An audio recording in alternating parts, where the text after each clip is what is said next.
Hey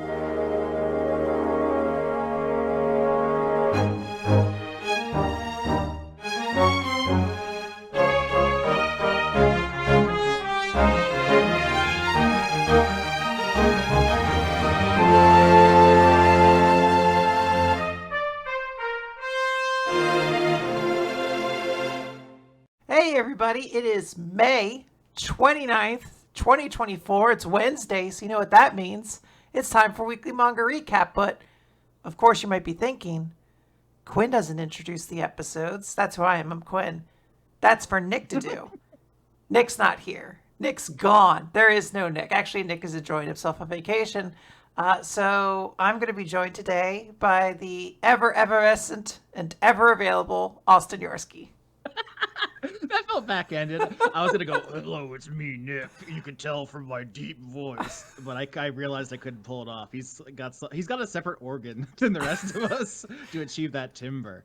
I'll listen to your podcast with my headphones in, and my girlfriend in the other room will be like, "Are you listening to the Weekly Manga Recap?" I can tell from the Nick noises. Oh, wow. I didn't realize it was from him. I thought it'd be because of my shrieking. They're like, oh, from Quinn's shrill, hacky voice. Yeah, of course.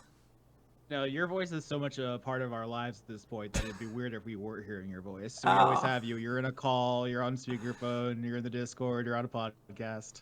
I was going to say, like, well, surely that's an exaggeration, but I do get messages every so often from Joa where they're just like, I'm listening to you on Dice Funk right now. It's like, oh, right. You can consume any media, I guess.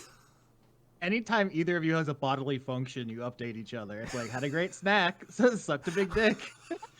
Okay, well, first and foremost, the one of those we don't bring up on this show. We try to keep the image of the host family friendly.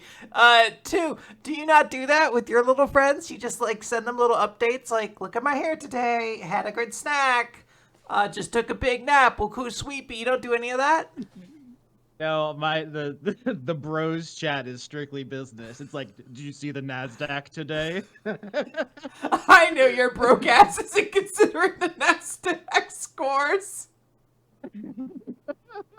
This is a situation where you is the bros chat just your chat to me where you're like, check out this new uncommon. It's a crab. It's basically just me and Dan talking about whatever stupid stuff is happening in nerd culture. I didn't realize this was a family-friendly zone. I listened to you talk about Eden Zero. Things get put in orifices. What are you talking about? Sure, but the audience here doesn't need to know about who on this show. That's such a big. Which host is good at sucking dicks? Because the implication is that it could be a mystery, and I feel like Nick does't want that in here. Yeah, he doesn't seem like someone who is in love with ambiguity. Yeah, so we're going to be doing all of our weekly manga recap stuff today, with the exception of Spy Family, which kind of had a chapter, but it's not really a chapter. Like, it's an in-universe joke that they're going to do chapters in London at some point. So the author needed to go to London and just kind of took pictures of buildings and had the Spy Family characters react to it. So not a whole ton there, but we have everything else that is running this week. However, My Hero Academia is on a break and Undead Unluck is on a break. So we're starting off with Blue Box. I've realized the hardest part of your show is remembering what the date is, because at the top you're like, it's May 29th, and I was like, I never in a million years, gun to my head, would not have gotten that. It's so much more difficult than reading 20 chapters of manga for the show, which I did do because I read a couple of them from the beginning just to get, oh my gosh. Disclaimer, I don't know any of these characters' names, but I'm caught up. But you listen to us every week. Yeah, I know Kyo. Yeah, Kyo. Anytime you have a running bit, I remember it. I'm like, oh, that's Master Luscious. But if a real name, I'm not gonna remember. And Master Luscious is his real name. This is Blue Box number 150, Last Fireworks. So last chapter, Chintasu had grabbed Taiki's hand in front of everybody, and that's where the chapter opens. Everybody is kind of like stone silent, and Chinatsu's like, hey, I'm sorry, I have to talk to Taiki. And the one friend of oh gosh, Harui? Here it is. Here it I is. don't The remember first her name. Anyway, Badminton Girl's friend is like, don't worry, you go ahead. So Chinatsu heads out, and basically everyone starts to kind of have a little bit of a panic about this. Akari, thank you, Black Endo. Everyone's like, what? He's the second year on the badminton team. When does this happen? She's older than him. Oh my gosh. And I believe this is the person who confessed to her last chapter, Chichinatsu, who's just like, why didn't she say so sooner? Yeah, it's not very nice. Yeah. Just to let someone, embarrass themselves like that. I don't know if it was, I mean, she wasn't intending for it to happen. She had no idea this person had feelings for her or was going to confess. But that is... No, heel turn, villain arc. Oh, wow. Okay. You're like, Shinatsu should start pushing people over. She should start picking her nose and driving. She should start famously an illegal act.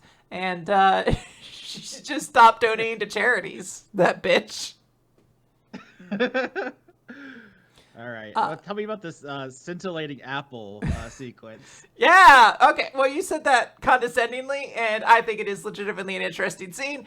Hina is there with one of her dance teammates. Again, this might be Nina, I guess. If Eerie Gray is in the chat, she'll correct me in a little bit. I think Hina only has one friend, really, and it's Nina. Weekly manga name guess. And she's like, hey, we found a great spot. They're gonna have candy apples. They're like, oh, it's delicious. Hina is eating them and thinking about the fireworks festival that she got to spend with Taiki. And the comment's just like, yeah, these are so delicious, but you can only have them as a reward for festivals because they're so full of sugar, basically. Isn't that your experience, Austin? All your favorite treats are so full of sugar, you only get them as rewards? No, everyone makes fun of me because I have no palate. I'm basically just a hole people put food in, so I can just eat handfuls of raw sugar. It doesn't matter. I just wasn't born with the gene that knows that something's bad for me. I don't have any filter at all. I'm sorry. How long, if you were stuck in a house with only a head of lettuce and a bag of sugar, would it take before you just started eating the bag of sugar? I would no. See, you thought you'd trick me, but I've done the lettuce and the fox puzzle before. So you have to take two of them across and then bring one of them back. Quinn, you think I'm a fool? Yeah, I was trying to trick you. So you would take one leaf of lettuce, scoop a couple teaspoons of sugar onto it, and then just wrap it up like a little burrito and chow down. Unironically, that was my answer. Yes. Oh my gosh. Ayame is there. She runs into Kyo,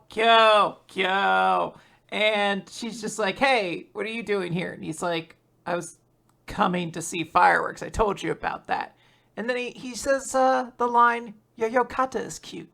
And Ayame gets all flustered. She's all shy. She's like, you actually know what cute means? This is crazy. He's like, I have a little sister. I know what cute means. And she like calms down. She's like, right, little sister. Probably more of an innocent comment than I thought. And she's like, oh, hey, I look cute. Let me take a selfie. Like, let's take a selfie. She doesn't say that first part. That would have been a little too vain for her. But she's like, hey, let's take a selfie since we're here together.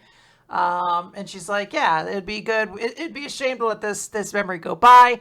And we even see the picture that's being taken. She looks extraordinarily cute. And Kyo is even putting forth a little bit of a smile. Just a hint. A little soupçon of a smile.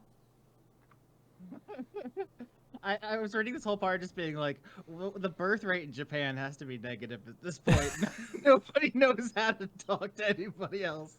There's just like negative riz at this point. Austin, you can't call somebody cute. Yeah, how would you have done this differently? And this is no longer Blue Box. This is Austin Yorski's fuck tapes around the world or whatever. I don't know what you'd call your romantic comedy, but. I mean, yeah, the Austin Yorski version. How old are these characters? They're all in high school, Austin, so keep that in mind. Well, I'm gonna say I was a teenager once. I'd be like, "Hey, girl, what's that mouth?" Oh my god! All right. So while this is happening, the girl that Ayami met before, gosh, I cannot remember her name either, and I don't care. She's the fucking home wrecker lady. She shows up with Kyo's little brother, and she's like, "Hey, carry this bag." And he's like, "I'm already carrying. Fuck it. I'll just carry both bags or whatever." And she throws the line out. She's like, "Oh, come on, Mr. Athlete. My ex always carried things for me." Of course, Ayami hears that. She's internalizing it in this moment where she's like, "Ex, I thought she had a boyfriend." But the little brother's like, "Hey, I want to go back to where mommy is." So they're like, "All right, we should get going." But as they're leaving, Homewrecker Girl kind of throws like another little glance over her shoulder, a little knowing look kind of. And Ayame is pissed. She's like, "That was on purpose." She's trying to show off how close she is to Kyo. She's saying suggestive things. I've dealt with girls like her before. I'll see right through her. And then she pauses and she's like, "But why am I so afraid?" And it's because she actually cares about this boy. This isn't a fling for her. This is real. Austin, this is real. You're getting so intense. Yeah. I know. Your heart is open, Quinn. You're receptive to love now. You understand it. It's so beautiful. Taiki, we cut over to Taiki and Chintasu, and he's like, "Wait, was that okay?" Letting everyone know. And Chinatsu's just like, "Look, eventually we were going to have to come face to face with this. And because of the way we've been doing things, it felt like we've been deceiving everyone we care about, showcasing that person mentioned earlier, the boy who confessed for last week, where she's like, look, we are kind of hurting the people around us by not telling them about us." And even in truth, like during the tournament, I yelled out, "Go Taiki," in front of everyone. And if I can, I want to keep cheering for you as loud as I can, basically. And she does apologize for like not asking him before making his decision, but he's like, "No, that's fine." Then she asks what he's carrying, and Taiki's like, "Oh, these are all the rewards I won in fucking target shooting, but I didn't win the thing I actually wanted." So his reward is basically to just grab as much candy as he wanted, and they have candy rings in there, which I thought was just like a trashy American thing. I didn't realize that crossed over the sea. That was my number one question coming into this call. I was like, are ring pops not a thing in Japan? Because they're missing out. Are they? First of all, this haul is incredible. Every woman I've ever dated would much more want a huge bag of candy than whatever he was trying to win. I feel like it was like a basketball or something. Like it wasn't it wasn't like a cool prize before. So yeah, the pile of candy might be cool. Yeah, I mean the raw eroticism of the candy ring is just off the charts. He starts to say you could lick it and it ... I mean, come on. Also, I've thought of the Austin Yorski Blue Box spin-off, which is called Pink Hole. Oh my god! All right, give me the pitch. We're in the elevator, Austin. You got to pitch this to me. I'm Mrs. Netflix. I mean, it has to be a different sport. It can't be badminton and basketball, right? So yeah. It have to be like what football. Oh, actually, one of my high school girlfriends was on the sailing team. So football and sailing. Okay. That didn't work out super great. I know, you guys would practice all the time on the same area, right? That's the conceit of this, is they had close proximity because of where they practiced, but football players practice by the boats all the time, right? No, it didn't work out. No, it's funny. You could tell that I went to two different high schools. One was very poor, did not have a sailing team, and the other one was nicer and did have a sailing team. I was going to say, I was at a private Catholic high school. We did not have a sailing team. Coastal Florida, so it's a little bit more understandable. But yeah, that was the nicer high school I went to. Fair enough. Taiki puts a ring on her finger, and she puts one on his, which is on his index finger, and she just notes like, yeah, a ring on the index finger means dreams and goals. And he's like, okay, well, this might be just right for us. And then they get to watch the fireworks go off, and as this is happening, Chinatsu is thinking that these are the last fireworks that she is going to see as a high schooler, that she is essentially done after this. So, yeah, there's a lot of feelings for her. Fireworks disappear in a second, so please let me stay by your side forever. Fireworks is a great metaphor for fleeting teenage love, and then she takes the ring off her index finger, puts it on her ring finger. Quinn, I went fucking berserk. Yeah? Quinn, Yeah? to your face. I'm trying to. I don't know if Ninja's in the chat. I can't see the stream right now. Is the ring eligible for character of the week? Sure, dog, if you want to give it to the ring. Look, first and foremost, there are no rules, all right? Like, if I say it loud enough, Ninja will start typing it in there. Nick had to stop me once.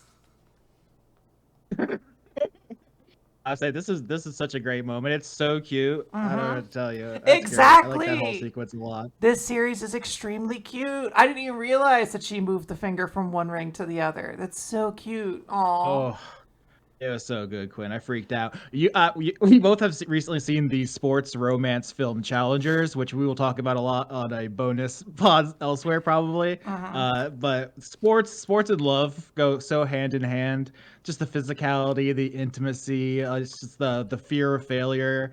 It's like such a good metaphor, and it's all so beautifully done in Blue Box. I think Blue Box was like my series of the week last time I guested on your show, so I mean my affection for this series is pretty established. Great stuff. Well, hold off, because we haven't even gotten to talking about Eden Zero yet. We're still not there, though. We got to talk about Kaiju number 8, which had a chapter. Kaiju number 8, chapter 107. We're almost to 108. That's the Buddha number. So it's a modified. It's a modified Buddha number. You just keep going. You don't stop. Yeah. You keep pushing through. So Okay. last time Kafka used his modified twin blast using the Shao and I want to say Ninomiya Hoshina. Weekly manga name guesser. Can I say I'm doing this on my phone, which feels like I'm Wait, what? being so naughty? What? You're recording from your phone? No, sorry. I have the manga Oh. up on my phone. I'm recording on my desktop, but like I've been podcasting for 13 years. I never have my phone like near me or on. It's like I feel like it's so disrespectful, but I want to have the manga up and I have to use this Manga Plus app. So this is like the first time I've ever had a phone in my hand while I'm recording, and like if I was like naked, it would be less humiliated. Oh, It'd wow. be like Bravo for you, doing something Mr. wrong. Mr. No ADHD. I can focus on a task at hand without constantly checking for fucking wrestling results. So right. Kafka blew a giant hole into Kaiju number 9, and there's like a huge hole in Kaiju number 9's chest, and everyone's like, holy shit, he evolved that technique. Kaiju number 9's damaged. He did it. Like, this is great. But Kafka's like, no, something about that hit fell off. And he realized underneath the skin was sort of like a hyper concentrated shield, essentially. So Kafka's like, all right, cool. In that case, if I hit him one more time before he could regenerate, and Kaiju number 9, I forget who in our Discord said this, but I laughed very hard when I saw it. He just straight up does the Undertaker thing where he's just laying straight down and sits straight up like, I'm gonna get her. Yeah, even I got that wrestling reference. Yeah, see? That's why we work so well together. Unfortunately, things aren't going great for Kafka at this point. There's a big smoke screen at this point. Basically, like a laser blast goes off, and he's trying to like find where Kaiju number 9 is and all this. He's like, I have to use my detection ability. But Kaiju number 9 is just like, so the last obstacle standing in my way is you. We get this cool panel of Kaiju number 9 looking enormous, kind of striking at Kafka from the side. And he does just start to beat his ass. I'm not going to go over every piece of action, but just note that while I'm describing what Kaiju number 9 is talking about, no, he is whooping Kafka's ass at the same time. So he's like, okay, you used to be a former, you seem to be a former human, number 8. And between defeating my masterpieces and the arrival of the user for number 6, like you've all proven yourself above my expectations. And he's like, I really, really, really find learning about humans so fun. Studying them, dissecting them, eating them. The more I learn, the more I evolve. And they mask their biological weaknesses with wisdom and do all these things. He just starts going off on a whole tangent about why he finds humans so interesting in a very condescending sort of manner to himself. he gives like a little thing. He's like, yes, they're truly deranged creatures. I want to learn more. And we get this big 2-page spread of like a thought in Kaiju number 9's head about humans, and then it'll like immediately be followed up with like, I want to know. So he asks a ton of questions. He's like, what is this love that humans talk about? Why do they all dress the same? Why do they cry when they're happy or sad? My favorite one is, why do they act different in real life than online? Like, I just like the idea that Kaiju number 9 scrolling some forums, he's like, oh, they're a lot weirder here. Radicalizing him by showing him 4chan. Yeah. I do like that this kind of what is this human emotion called love is like a well-worn trope, obviously. For me, like he seems to have such a great grasp of language that it doesn't make total sense for me. Like he knows what all these words mean definitionally to use them. I'm not even trying to nitpick. I'm just curious, like, how do you know all the words and what they mean, but like are not able to wrap your mind around the concepts at all? Does that make sense? Yeah, I mean, he knows what these words mean, but he doesn't seem to acknowledge that he is aware of what they are definitionally. Like, he needs to experience it in real time before he could be like, ah, yes, clothing. I understand it now. Yeah, it's just like that kind of fish out of water thing where it's like, I'm pretty sure you would have figured this out by now, but I guess this is what the entire field of semiotics is about. Yeah. So ignore me. I do like that two-page spread with all the bubbles of different questions, though. It's a really good way to get across like an obsessive, like a gathering madness about it. That's when I think about dogs. This is what my brain looks like. Why are their paws so cute? Why are their noses so cold? Why do their tails wag so much? I actually can't envision you doing this. You're like, why? I want to know. I want to know. Yeah. I want to know. So Kaiju number 9 is just screaming that he wants to know everything as he's grabbing onto Kafka, and he sort of feeds him a vision of what he wants his future to be, which is a future where Kaiju rule the world, and humans still exist, but they're all kind of being puppeted by Kaiju parasites, so not an ideal world. And he's like, yes, you can see it. Human culture, human bodies, everything turned into a seabed. That's the Kaiju world I'm striving for. And Kafka's like, I've gotta fight this guy. Like, I've got to defeat him right now. Does the whole like fuck you move. He says screw you, but in my world, Kafka says fuck. And he tries to punch Kaiju number 9, and he says, your attack earlier was interesting. He's caught the attack with his fist.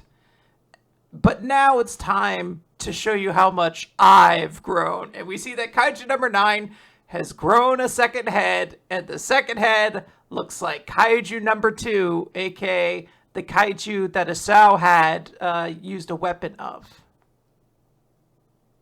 Dun dun dun! The classic second head twist. Yes, we all know and love. we do a couple of those, all the time on Dice Funk. It's like, all right, we got to make the character seem scary. They have a second head now. We got to start raising the stakes, get to a third or even a fourth head. I feel like that's the next step. That's Hydra season. Yeah, we should do that. Something. Never mind.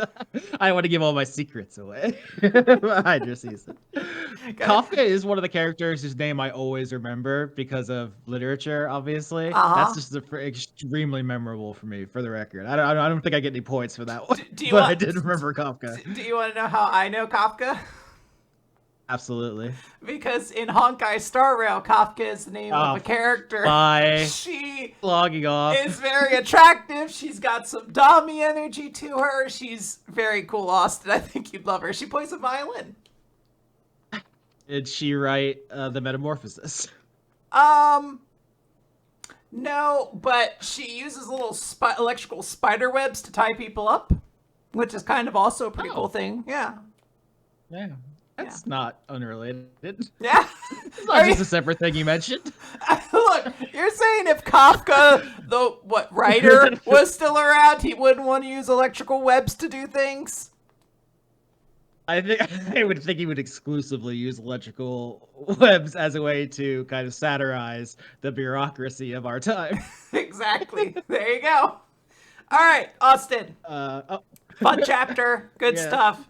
But we have to move on. It's In Zero time. This is In Zero, chapter 289, Recreation. I wanted to call it Recreation, but it's not. It's specifically the recreation of the world.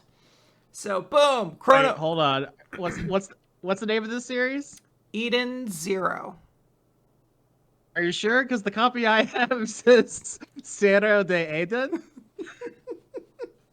Yeah, it's for the audience listening. Austin was like, "Hey, how do I read Eden 0?" And I was like, "Oh, well, I can't. I don't think I could share my account with you for K Manga because I think it actually like locks to your device. It's like probably a hassle to like sign out, give you the information, let you get in there, like all that sort of stuff." But I was like, "Oh, I don't know fucking scanlation stuff anymore." And I was like, "Well, the only I see scanlations for this newest chapter, but it's all in Portuguese." Austin was I like, really enjoyed Nuevo Capítulo. Recreación. "Yeah." Austin was like, "Give it to me, baby." I mean, I speak a little bit of Spanish, so I got bits and pieces. I was gonna say this isn't like a particularly text-heavy chapter, so you might have actually done pretty well for yourself. The chronophage has eaten Mother. Boom. That's what everybody wanted. Cut over to Shiki inside of the chronophage, and the person who's definitely not Rebecca is just like, I feel like the one I was looking for used to talk the same way. Friends. It's wild. There is so nothing in this exchange. It's so much better when it just says amigos. Sorry, you haven't experienced this series until you've read it in Portuguese. It just hits so much harder. Yeah. You don't know about the Cronófafo. What's its name? The Cronófafo? The Cronófafo? Damn. I wish we'd been talking about the Cronófafo all the time. It really hits different. I know we make a lot of fun of this series, but it's actually really good in this language. Sure.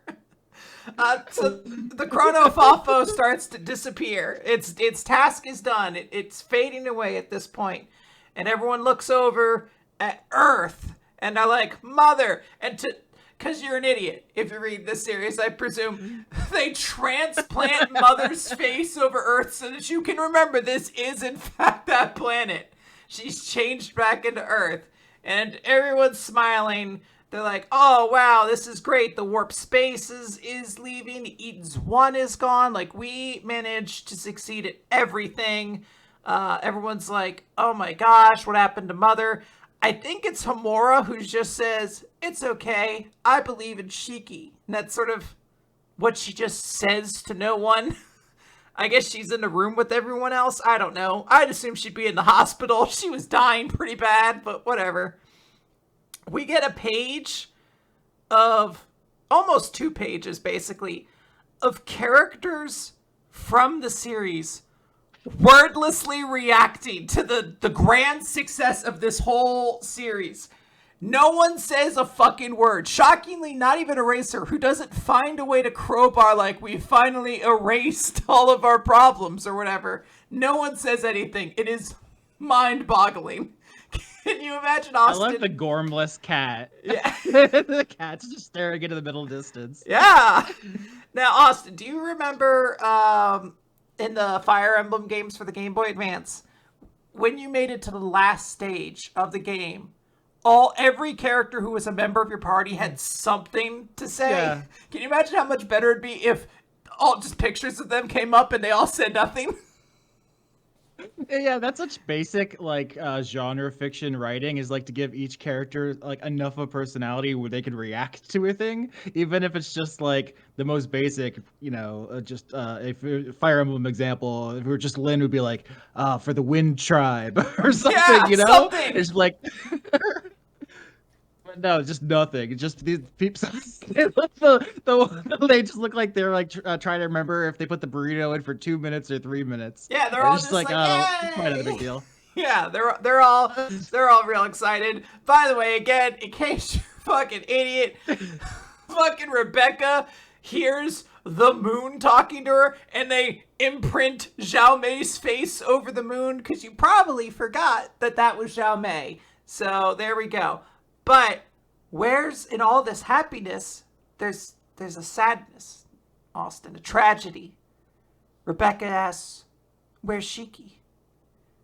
No. Ade Oshiki. And she's like, "No, this can't be right. Shiki has to be here. Where did he go?" Where is he? Why isn't Shiki here with us?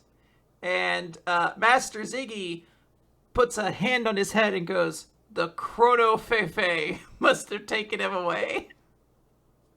Oh, Cronófafo debe te lo lavado consigo.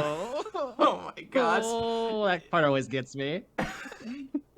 Yeah, that was the emotional part. Now, of course, Nick, Austin, it wouldn't be an Nope, emotional... I'm Nick now. Yeah.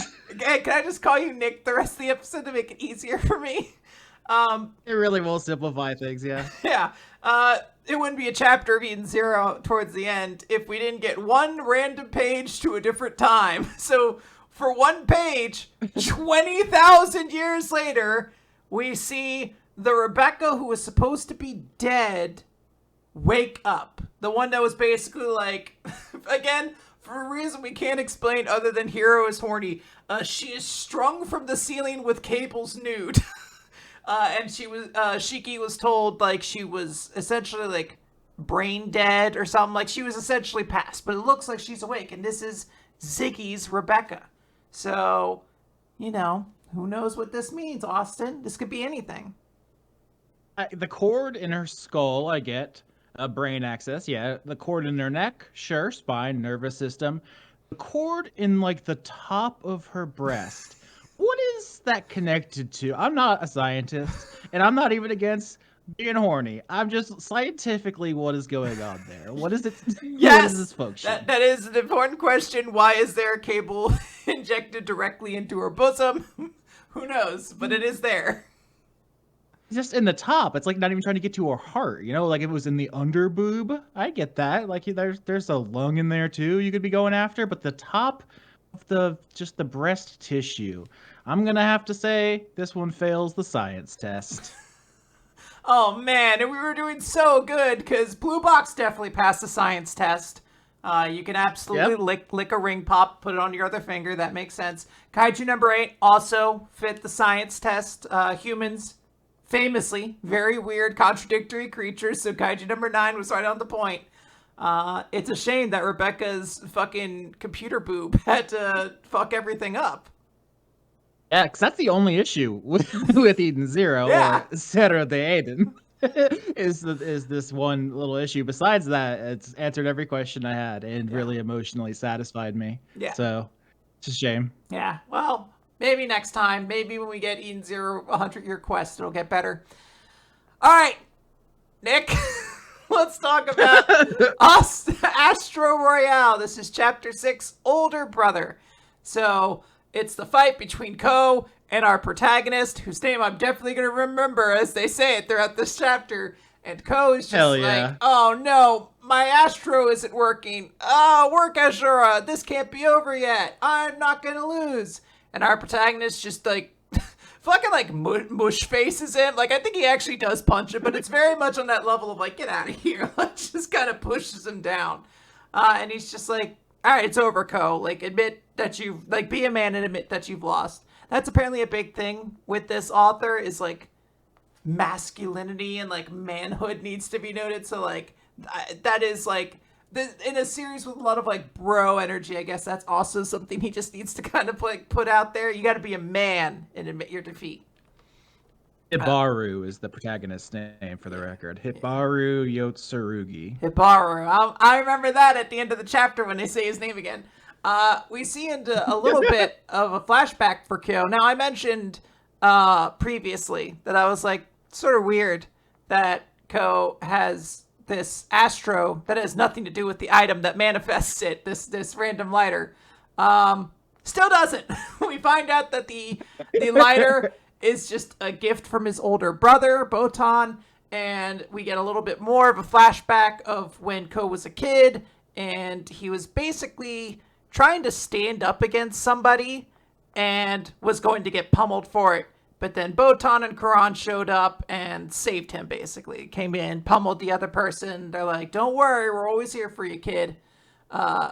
We see that Karan likes to imitate Botan and has very wild facial expressions. I should say wild in quotes. I guess this is like silly in comparison to what he normally looks like. But I I think we read Akane-banashi, so I have like a higher standard for what a silly face is. And while this is going, Ko is thinking to himself, like, I always knew I could rely on Botan to have my back, and Karan would always be by his side smiling. So we cut back to the present, and he's like, hey, Karan, when did you stop showing any emotion? And all, like, the other dudes in this group are just like, hey, that's right. This kid used to always smiling. He was, like, a weepy drunk. And yeah, like everyone looks at him now and he's very stone-faced. He's very reserved. And Ko's like, yeah, everyone, the Samenropi who grew up here, and I'm not saying that, causing trouble, hanging out, drinking booze you weren't supposed to, talking all night. Those were the good old days. And you remember those days, Austin, when you and a dozen of your bros hung out in a single room together? That's so many bros. I know it smelled crazy in there. That is wild. I went to MagFest trips where I think we got less people into a single hotel room than this, and people had to sleep in bathtubs, to be clear. I mean, but that's this series' premise. Like I said, I read this back from the chapter 1 to current, all in one shot today. It's like setting up that there's like a dozen adopted brothers for him to fight through, so they've got to like start laying the groundwork now for these guys, I guess. Well, he's about to punch him. The other characters in this scene, besides Botan, Ko, and Karan, are not brothers. They're members of sort of like a gang or whatever. But yeah. They've There's got a lot of brothers, though. Yes, very much so. I think one sister as well, who they haven't really done much focus on. She's probably like a secretary or something. Oh, man. You don't think this series is like critiquing the masculinity obsession, right? It's not like a pro-toxic masculinity series, right? So I have never read Tokyo Revengers, so I can't speak too much to that. I feel like I have heard, I don't know if necessarily a criticism, but more of just like a commentary that like extensive machoism is just an aspect of that series. And look, this is coming from a series or a podcast where we recap One Piece, which also has its own problems with like masculinity. So I don't want to like make it say like to have this is a nail, a nail in your coffin or whatever. But it is noticeable once you start seeing it. There's, I believe, one female member of the family, and she hasn't done anything relevant yet. I think she was in a karate gi though, so she can at least learn self-defense like everyone else. The flashback sort of ends where Karan is like, hey Botan, what do you want to be when you grow up? And he's like, I want to be Roadhouse, basically. I want to work security at a club. And don't you think it'd be really cool to be a delinquent that helped kept like a town safe? There we go. Back in the present. That's when they're all like... The important thing is, do you want to be Gyllenhaal or Swayze? Because that's so different. You know what I'm saying? I mean, I only have Gyllenhaal as a reference. I've never seen the Swayze Roadhouse yet. Okay, he's a poet, where Gyllenhaal is like a ice-chewing psychopath. It's a really different energy. Okay, Austin, so which one are you going to be? I aspire to Swayze daily. I've never reached it. It's so high. It's lofty. It's like some people like try to live like Jesus, you know? I'm trying to be Swayze and I always fall short. You are kind of like a warrior poet, actually. Now that I think about it. Like, if you were any character from Mass Effect, like a Mass Effect companion, on 3, we could just say it. You would be the Krogan guy from the first game. Okay, I thought you were going to cut to 3. I was going to say Rex. I was going to say, I forgot his name, and I wanted to call him, like, Runk, and I was like, no, I'm combining them. Yeah, you'd be Rex, 100%. You definitely would be headbutting people. Back in the present, they're like, oh, this is why you formed the security troop. We get more of a little flashback when Karan was with Botan. He's dying, and Botan's like, hey, take care of Ko for me. And Ko is just like, yeah, this was our dreams. These were just dreams for when we were a kid, right? And goes to punch. Hibaru just kind of punches him again. And it's just like, hey, I'm going to keep whooping your ass until you give up, basically. And Karan is watching all this, trying, thinking back to that moment. He's like, yeah, Botan, I'll protect everything that's important to you. And it looks like another big shot is going to happen when? Who should show up, Nick? But Botan. Whoa, he's dead. Whoa. Yeah, and he pushes Ibaru. Well, say They it do again. not let you live in that suspense for very long. No. Well, They do not let you live in the suspense. yeah, no. Well, so immediately Botan's like, yeah, because I'm going to protect you. He does that mocking thing. And that's how Ko is like, wait, Quran? And Quran, who is disguised as Botan's like, oh, was it that obvious? And Ko, as he passes out, says, yeah, Botan's way cooler. And we see as Botan transforms back into Quran as he reveals his Astro, the Cheshire Cat. So there we go, Nick, Austin. He has the power of transformation. Sure. What did you think about this whole thing? Because it seemed to me, and I'm open to arguments here, that this fight wasn't particularly dynamic. He basically just won because he just kept punching him, and like it was 4 arms against 1, and he just won because of punches. And the ending, we don't know these characters that well, so the kind of fake out, it's not like it's like, oh man, that was such a Botan move, it's classic Botan. It's like, I don't know Botan. What are you doing? Introduced him last week in like a panel. I will say, I think it's cool that Quran has like a transformation style power. Like, I think that's like a nice subversion of this character who would usually just be like the punchy punch guy.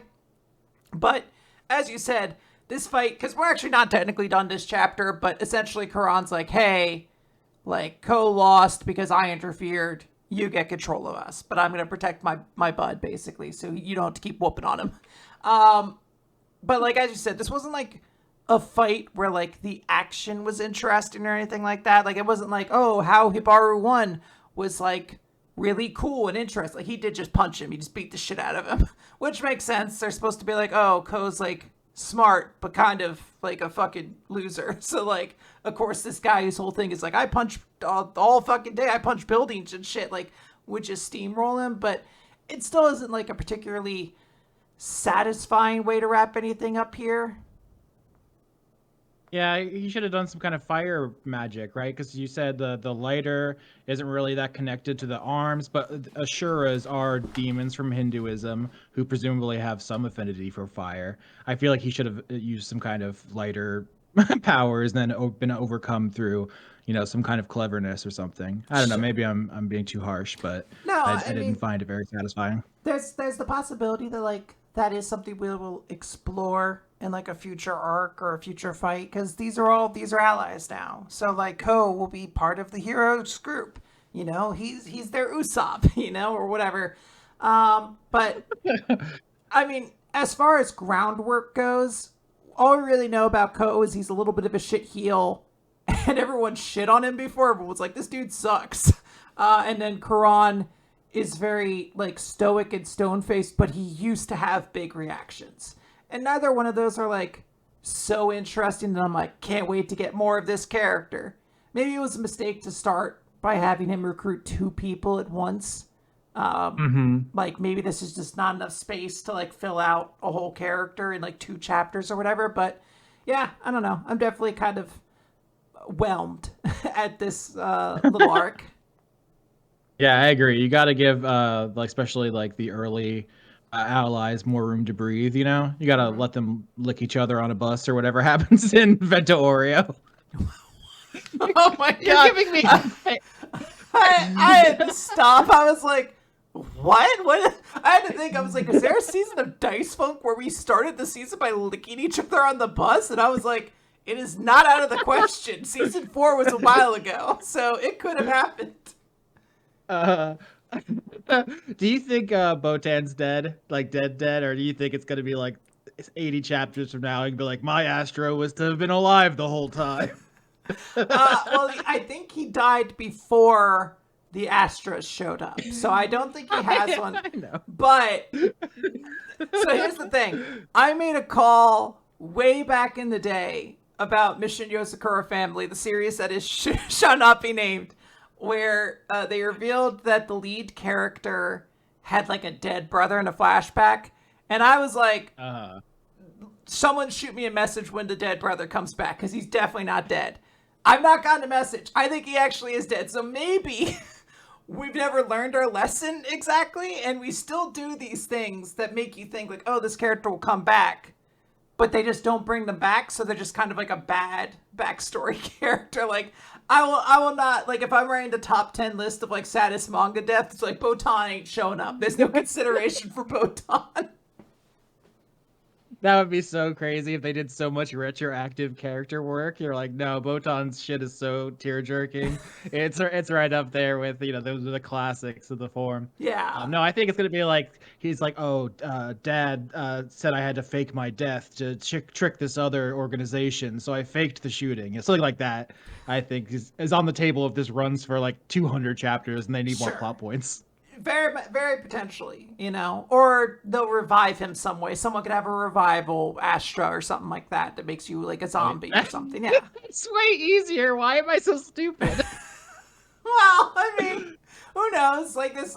I mean, I thought of that exclusively because that's just what they did in Naruto. Eventually, they're like, what if I have a spell that just brings back all the dead characters, but they serve me? And I was like, oh, this sucks. Speaking of Naruto, this app I'm using is the Manga Plus one that I've never used before. It has like viewership figures on here, so you can see how many people have looked at the new chapters. And I assume the English market is not indicative of their Japanese popularity or whatever. But I was very surprised to see Akane-banashi's viewership so low, because I think of that as like one of the best series in Shonen Jump, and it's like 40,000 views, and some of these other ones that I thought would be low, like Blue Box has 60,000. So I don't know if you've ever looked at those numbers. I thought that was interesting because Boruto was fucking grovel stomping everyone. Is why. Yeah.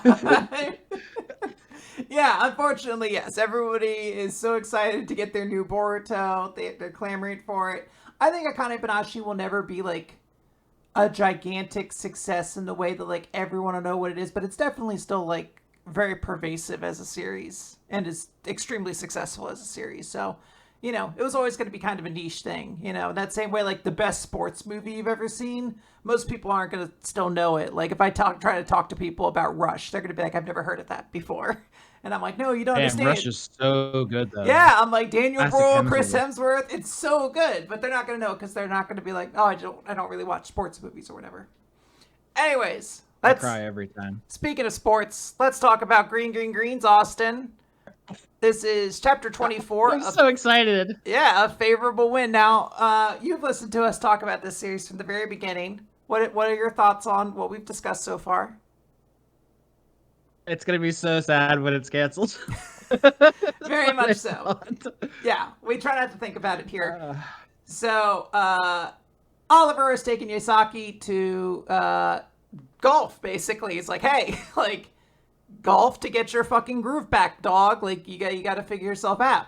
So they're able to reserve a tee time, and they're gonna go and suddenly start doing golf, basically. And Haru is just like, yeah, like this is so sudden. Like, I don't know. Like, it's just weird.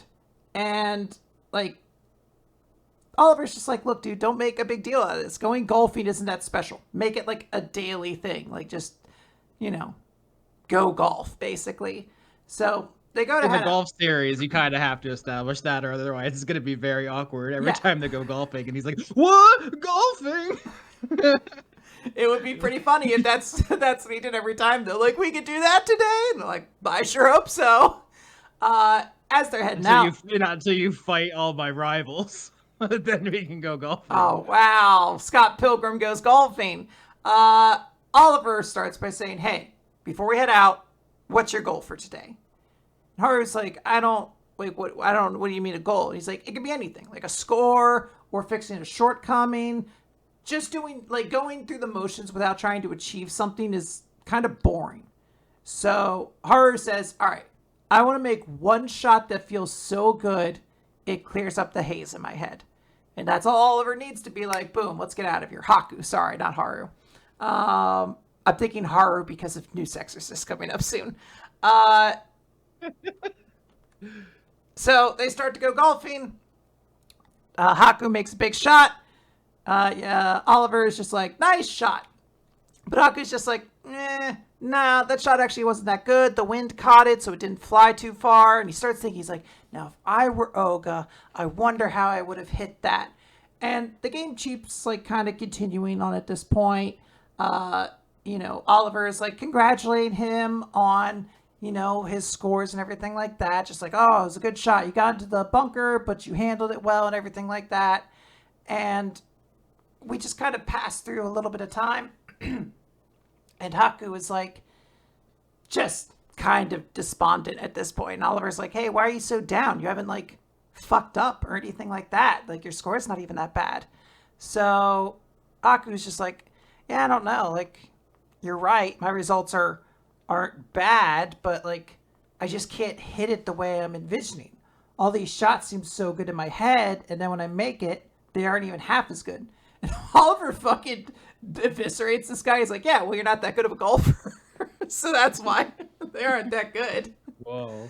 But did you relate to any of this at all? Because I was trying to compare this to my own sports experience, and it never occurred to me to be like hung up on other people's performances or like their styles. I'm not saying that this isn't accurate. I don't know fuck about golf, but I was like, I never was like, oh man, that sack wasn't as good as the classic sacks of Warren Sapp. It's just did not. Well, so let me say this. So like, I don't play fighting games very specifically, but I feel like if I did, I would have a very similar attitude to Haku here, where you're just like constantly like evaluating yourself against something. You are trying to like appeal to like that very higher form. Not for nothing, it does sound like high school Austin Yorski was busy thinking about pink holing his sailing girlfriend or whatever the fuck it was. So you might not have been in it to be the best fucking sack man in the game. You were like, I got a sack man somewhere else. Yeah, that's probably accurate because I didn't take my physical therapy seriously. If I had been more passionate about football, I would have spent more time out there perfecting my art instead of being a little freak. Yeah, I was gonna say, you got me. You were like, hey doctor, can I still thrust? They're like, yes. You're like, then I don't need to do anything else. Catch you later, nerds. Not to be too personal, but no, the knee is so important to so many things. It really is not great. Anyway, sorry, neither here nor there. Anyways, Oliver is just like, hey, look, you're dreaming too big. Like, we don't always play according to our deals. When I'm hitting, I'm always gauging how much I can afford to miss by. And I'll have you know that you are improving extremely quickly. So, like, he shows the score and he's like, look, on the past 5 holes, you haven't gone +4 once. And compared to last time you did this, like, this is an incredible growth. But you feel inadequate because you're comparing yourself to someone with far superior skills who you've seen play up close. So Haku's just like, oh, is that what that is? So Oliver's like, to me, your best shot was the 100-yard chip-in putt with an 8-iron. So didn't you say that you copied your own swing for that? And like, you can't reproduce those shots. You can't reproduce things besides the shots you've made before. But here you are trying to copy others again. That's your problem. Just do as I say. Hit it 100 yards with an 8-iron. And Haku's just like, 100 yards? It's 140 to the hole. Oliver's like, don't worry. Do a couple practice swings and just focus on remembering the shot. So we see Haku. He's in his little mind palace of like, the swing of the club, the weight, everything feels right. And as this is happening, Oliver kind of starts thinking like, yes, the eight club or the 8-iron has flipped a switch. And apparently, this is a real thing, that longtime competitors tend to have clubs that serve as sort of like anchors for themselves. That they go to these clubs whenever they're in trouble, even if the situation doesn't call for that. The quote, clubs that saved their soul. And for a novice to have a club he can rely on so thoroughly, that alone tells me how much he's practiced. So we see Haku, grabs his club, boom, thwacks it, and we get a 1-page spread of him literally hitting the ball, and all sort of like the bad energy he's been carrying just dissipates behind him. And you have those feelings. Yeah, the art's really good for that. But yeah. Quinn, do you just buy everything this series tells you about golf? It sounded like you truly believe that in your heart. What if that's made up? You don't know about the 8-iron? I'll be honest. This series is my exclusive world to the world of golf. Like, this is the view I get.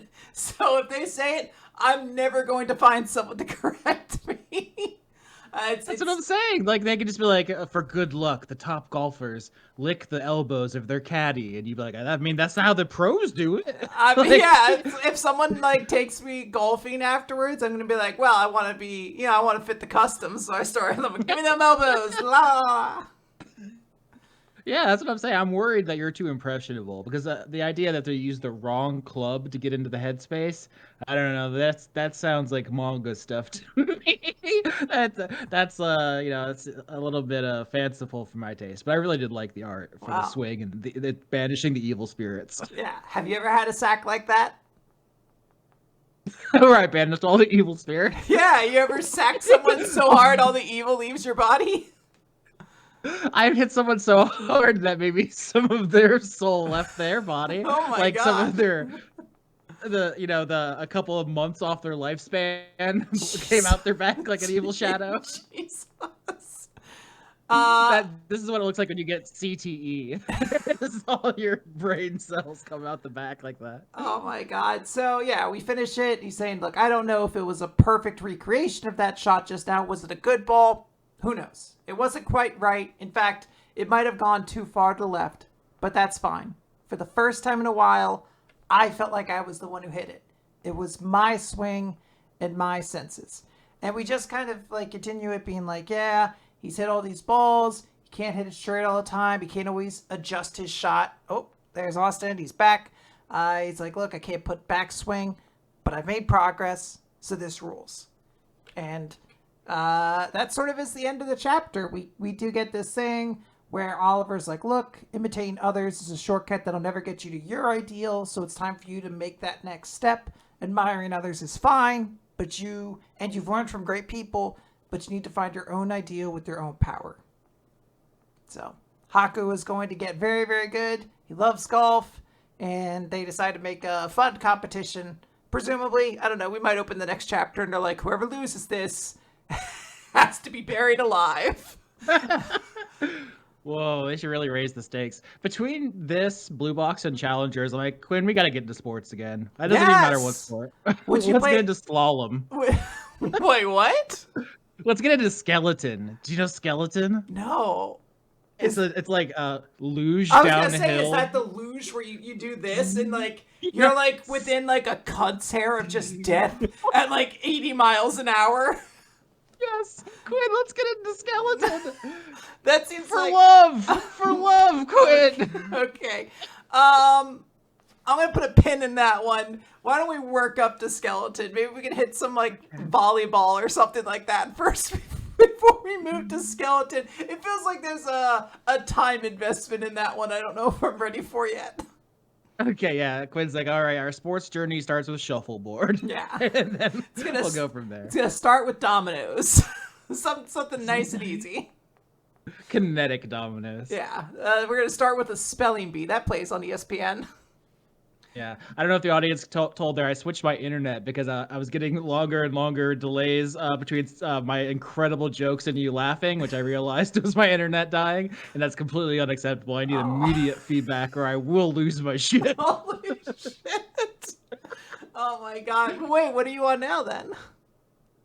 Just on my old Wi-Fi. This is not interesting, but we got new fiber internet, which has faster speeds, but Discord doesn't like it. So even though I can do a speed test, I'm getting 350 Mbps or whatever, and it's just Discord's like, hurts, my RAM, sad. What if it was a little too fast? Oh. I literally think that's the case. I think this is just like it's too fast for the pipes, and it's hurting its little pig hole. Too fast for the pipes is what I said when I was asked why is Sonic better than Mario. Holy shit. I was thinking about Sonic earlier for something, probably you related. But... I think I sent you a TikTok about a Sonic girl, so that's why. That's what it was, yes, fuck, holy shit. Okay, we can talk about that later if you want. Yeah.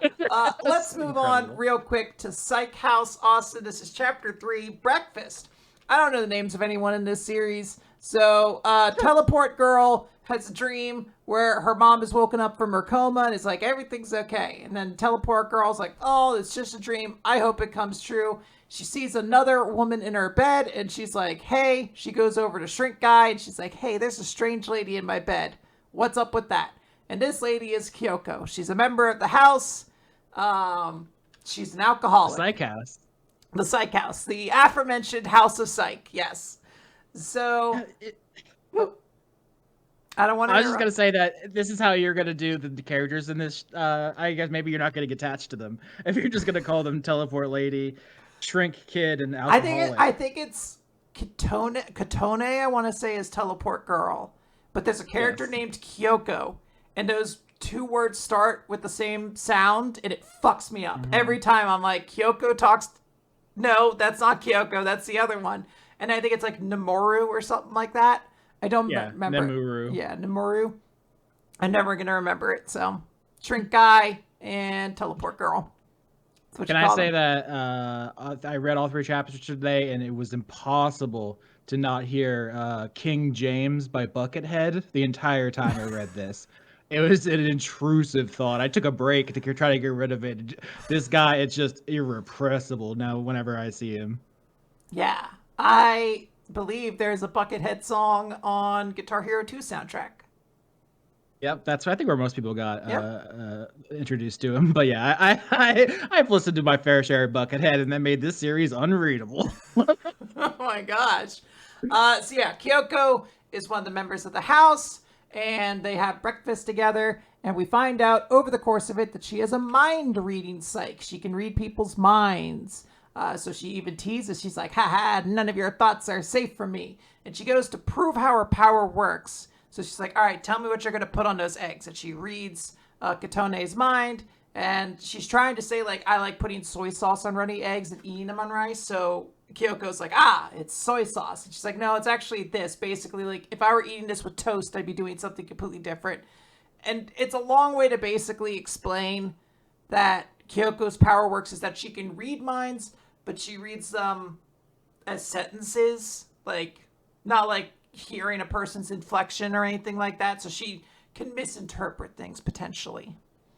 Like when you use detect thoughts on an NPC that the DM doesn't want you to know what they're thinking. So you just be like, oh yeah, they're like, oh, I certainly love a nice firm handshake. And it's like, that's all they're thinking right now. Weird. They didn't think anything about their evil plan.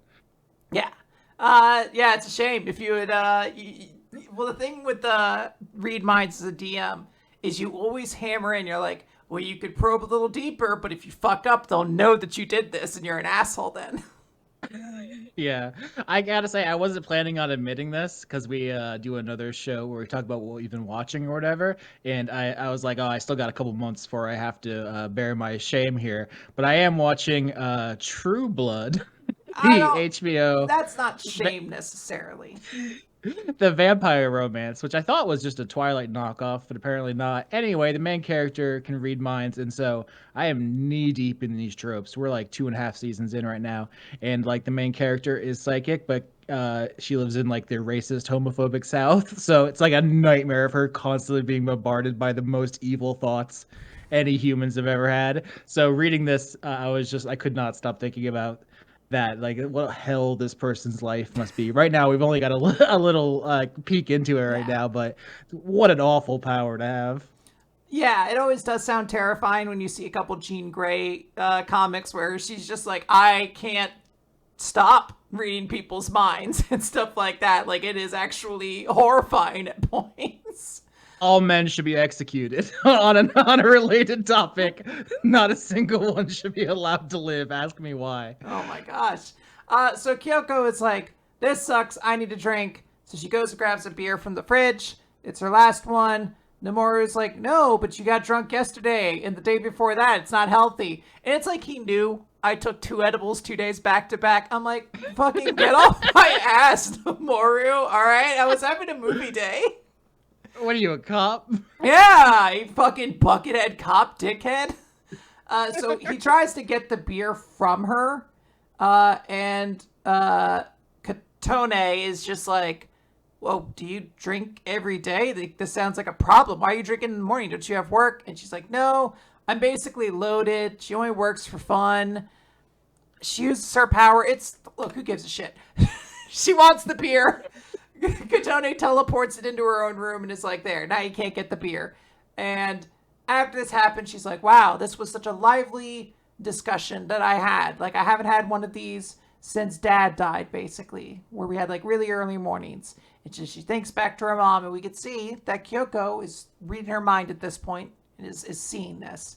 So Nomura is like, hey, we gotta get going. We're late. They're heading out. Before they leave, Kyoko stops Katone and is like, hey, just to let you know, if something's on your mind or weighing you down, it's all out in the open to me, so don't carry the burden. I'm here whenever you need it. That's basically the chapter, and this is chapter 3 of Psych House, which is normally when we have to make the decision whether or not this series is going to stay in the recap or not. Now, I would say no. Nick, unfortunately, is not here right now, so I do have to pass this question to Austin Yorski. This always happens. I don't know why it lines up this perfectly. I get to decide your fates every time I stop in. It's delicious. It seems like you don't like it. Can you explain why? It seemed pretty harmless to me. I was kind of laughing to myself because I was like, oh, this is a prequel to My Hero Academia. It's like people start getting quirks and like, what's that gonna do? But like, it hasn't gotten into it yet. We're just meeting the characters. You just don't like any of them? I mean, you didn't even learn their names, so I guess not. I learned Kyoko's name. I will say nothing about the series has stuck out to me in any way. I made a comparison before. It was like, I guess the closest I could say is like vibes wise, it's kind of like Magu-chan, like where it's like, this isn't a battle series. It's not explicitly a comedy series. It's kind of just more slice of life with some jokes and fun characters. But like Magu-chan had like good characters and like funny jokes. This one's just kind of been fine. I'm also not a fan of the new character, Kyoko. I have personal reasons why, but like something where they're like, this character is an alcoholic as a joke. I'm just like, well, I don't know if I love this. So this is just not super memorable to me. I didn't dislike it that much, but I couldn't help but notice because last time I think, or maybe 2 times ago, I've been on the show like once a year for a while. There was a series called Ruri Dragon that we all liked, and then the mangaka had the very common manga L of catastrophic health disaster, and they disappeared. And I've just seen it's back. And it has 90,000 views, so it looks like people are liking it. It's stupid popular. What if we get rid of Psych House and bring Ruri Dragon back? What about that? Can we cut a deal? Oh my god, no!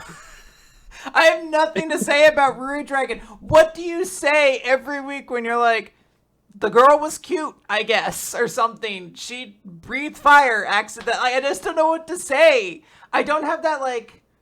I don't want to say, I was about to be like that disease. It's not a disease. It's a taste thing. But I don't have that part of me that can like find something engaging to talk about when like the content is just like, look at this like cute girl do something. Like I just don't know how to like comment on that in an engaging way. Wow. Like wow, she brushed her teeth and accidentally broke her toothbrush with her fangs or something. I don't know. And hates girls, cute girls especially. Oh my gosh. Yeah, look, Psych House has 20,000 views. The newest chapter, Ruri Dragon, 90,000. So I think the people have spoken. Democracy in action. I mean, if you want to clamp down like an authoritarian, then I guess that's your prerogative. But I feel like, you know, if you want to respect the will of the people in an election year, Quinn, in an election year. Well, if anything I've learned from American democracy, the results really aren't that important. You can kind of just do whatever you want. Storming the Capitol so you don't have to talk about Psych House. Yeah. Wearing a bucket on your head like the Q shaman. There's no backgrounds in Ruri Dragon. Who gives a shit? Oh my god. I will pose this to Nick. I'll see what his thoughts are. But right now, I'm going to say it sounds like no more Psych House. We'll see if something else gets added instead. What does your community think? I haven't been in your Discord in a while. Are they going? Yeah, they note that frequently. They're like, "Why isn't Austin here? Does Austin hate us?" It's like usually like a once a week topic. Honestly, yeah. I don't know how. Honestly, I don't think I've seen a ton of discussion on Psych House, so I don't know. That's not good. Well, I haven't been. I mentioned previously I was on Edible. This past Sunday, so usually the main discussion happens then, and then when I caught up the next day, wasn't as much discussion. So, I think it'd be worth keeping if they were either really positive or really negative on it, because that'd be funny. I think if you were just like, this fucking guy in his goddamn bucket, he hate his smug little shit. Is it that good? We had this experiment with Mission Yozakura Family where Nick and I were like, this sucks, and every week the audience is like, no it doesn't, stop saying that. Like, I don't know if it really works that same way. It takes a special kind of hater to really make it fun. I don't know, maybe you don't have that dog in you. You're gonna accuse me, Quinn, of not having that dog in her? After everything I've told you. Ridiculous. You have a number of different animals inside of you. Capybaras mostly. Okay. Chilling, good vibes. That's a nice one. Oh my god. Okay, this is going to be a 7-hour episode. I was looking at the weekly manga recap uploads. Do you know how long it's been since you've had an under 2-hour episode? I would assume under 2 hours. And assuming it's not a regular kind of like in a regular sort of thing of like, hey, we're going to talk about, a Q&A or whatever. I would say like 6-7 years. Oh, no. It's a little over a year. Okay. Yeah, most episodes are like 2 hours. We joked about it before that in the early days, this podcast ran for almost like 3 hours. Like it was wild. We used to have to stop ourselves crossing the 3-hour mark. Yeah. Besides the Fire Punch special, which is only 50 minutes, it has been almost a year and a half. Anyway, sorry, I just saw what time it was, and I realized a cold creeping realization of what we were doing. Yeah, I mean, look, we only have 4 series left to go, so this might be another sub 2-hour episode. So, let's talk about Marriagetoxin. This is chapter 89. I guess these don't have titles. There you go. This was interesting to me because at first I pulled it up on the Viz app or whatever, and it only had the first 14 chapters. So I read all of them, and then I was like, well, that didn't get up to the point where you last talked about it, so I had to do a little investigative journalism to figure out what was wrong. Was it investigative journalism, or did you just message me like, Quinn, why no Marriagetoxin work? Man, you completely gave away my whole game. Now they know how I do my journalism, which is just sending sad messages. Please help. Austin's so stupid. Way no work. Austin lost. Can't figure it out. But no, I read a lot of this series today, and it's really good. We're about to talk about the latest chapter, which maybe isn't the best chapter of it ever, but I just gotta say, if I was reading manga more regularly instead of using your show as a parasocial kind of aid there, this would be like one of the series along with like Spy Family that I think I would just read because it's pretty fun. Anyway, that's boring shit. Who cares? This will be an important thing that when this finally gets an anime, you can let Joa know ahead of time. This is both Austin and Quinn approved. It has all the things you like: sexy violence, cross-dressing, just people who don't know what sex is. Yep. Sharks. Oh my god, a Chomsky. Oh fuck, that was great. Anyway, so this chapter is the start of an arc for Ushio. So Garu is like, "What? A job for me?" And Ushio's like, "Yeah, I tried to make a job request for you through Undeed, but like." It says your rate was 10,000 yen a day. That's really low, right? And he's like, nope, that's me. She does note that someone from the family told Ushio where she could find Garu. And there is just that realization like, oh, then that probably means his location is being tracked actively. So Garu's like, okay, what do you need me to do? And Ushio's like, I need you to take me to a certain place. And we get a little bit of a flashback to... I thought I missed a page. Her going, I need you to come with me to a certain place. Octopus! Yeah, she's being strangled by an octopus in what is a sexy manner, but not nearly as like lewd as the situation could have become, to be honest. The tentacle bar is profoundly high. I think we all know that. But yeah. in a different world, this would be notably erotic, but this is pretty tame. We're all adults here. Yeah, Ushio is being strangled by this octopus, and there's a young girl like clinging to driftwood in the water who needs to be rescued. we get a flashback within this flashback of Ushio meeting the girl's dad, who's like, hey, my daughter went out into the ocean and hasn't come back. The Coast Guard won't take me seriously, so I have to get you specialists now. So please help save my daughter. So Ushio was out there, and she's like, yes, this octopus must be a sub-branch of the beast users, probably an escaped creature from the Cephalopod clan. Which, I don't know. Austin, if you were a specialist, which one do you think you would be? I mean, I would want to be in the bear clan. I feel like I have a lot of bear knowledge. I can relate to them. We scratch our backs the same way. We eat the same way. We sleep the same way. They would respect me as one of their own. How long do you think, if a bear was trapped in a house with nothing but lettuce and sugar, would it take before it eats the thing of sugar? The bear would do it exactly like I did. He would be like, I'm going to make a little picnic basket with some lettuce and some sugar. Gotta sweeten up this lettuce. Have you and Nick talked about what your assassin specialties would be? You'd be like, I'm from the crying school. I was going to say, I was like, can I kill people with crying? Because I can cry really well. Oh, yeah, in my tears. I should be like from the movie clan, and they kill people with movies. Oh. Yeah. Yeah. And Nick can be from the dick sucking clan because oh my god! Oh, that's just a little clue for listeners who maybe you get caught some a little mystery earlier. If you connect the dots, I know it's a hard mystery to unravel, but yeah, I believe in you. Yeah, don't worry, Mr. Policeman. We gave you all the clues.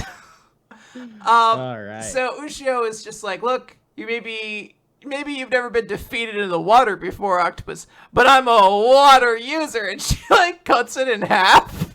And I'm like, yeah, I mean, is the octopus not also like kind of the same thing? Like, I live here. Do you live in the ocean? Like, what the fuck? It's my house. What are you talking about? Is this your turf? All right, bitch. I was kind of sad because it shows its like split open head as she swims away, and I was like, "Oh, that guy was like kind of like the intelligence of a 4-year-old." Octopuses are smart. Yeah, he took that personally. Probably. Well, look, maybe he'll come back. We don't know. There's still time. Yeah. The glue user might show up next. It was like I glued them back together. We'll get a flashback within a flashback within a flashback of his training at the Beast Clan and learn of the secret cephalopod tribe or whatever. And it's gonna be like, damn, that octopus is actually a great character. Yeah, Octopus is back. Little girl is like, thank you. When I grow up, I want to be cool just like you. And Ushio brings her back home to find the cottage, I guess. I don't know what you'd call it. Basically, their crib on fire. And yeah, well, I'm like, I don't know if it was explicitly their house. I guess it was, or if it's a restaurant. Beach house. Yeah. I would call it a beach house. It's on fire is the important thing. And the dad has been burned. They have been left. There has been a message burned into his back that says, Ushio-chan, come pay us a visit. Take responsibly, fire. And the dad is just like, somebody who control fire came here. They're laughing the whole time. And I made a huge mistake by hiring you. So we're back in the present. And Ushio says, Garo, I need you to accompany me to the Fire Clan headquarters. So, for some reason, the Fire Clan, or she says for certain reasons, the Fire Clan has a bone to pick with me, and it's now interfering with my business expansion plans. And as long as I don't settle these outstanding issues, my life and my career will remain basically stuck. And she just continues as Garo's on his phone, and she's like, look, I understand that you may be disinclined to accept, but I'm asking as an official job request. And Garo's like, that's cool. Already accepted. Like, don't worry. In fact, I'm honored you chose me for such an important job. I know your life's on the line here, and I'm glad to help. Aw. Very cute. Void Forger vibes. Yeah. Hero. We get Ushio blushing. Very cute. Short hair. Austin, which is your waifu so far in this series? Is it Ushio? I think it's probably the octopus. Honestly, it had a lot of personality, a lot of texture. I feel like it was both smart and strong, you know? Okay. Well, we'll see if there's any more progress in that development. If there's like a 2-page spread of all the girls and all wearing like pretty dresses, and then there's one octopus in the background, like JoJo posing. Ushio, of course, throws on her Soon face and is like, you can be nice, but it's not going to work. And Garu's just like, wait, why is she angry? And we cut over. They're taking a taxi now, which is so, like, weirdly normal for these, like, superheroes to be doing. Like, I don't know why. I always imagine they'll have, like, a dragon they fly around on or whatever. But as they're driving, Ushio's like, hey, that's our destination. This big sort of, I don't know what you would call it, a mountain, a plateau, basically like this isolated, like, flat top mountain. And she's like, that's the home of one of the former top 5 families, the Fire Clan's Kurakawa family. And it's also where I was born. Dun, dun, dun, dun, dun, dun. Dramatic reverb. She's a water person. Why would she be born in the Fire Clan's place? Whoa. I didn't expect that at all, Quinn. There's twists all over the place. You never know what to expect.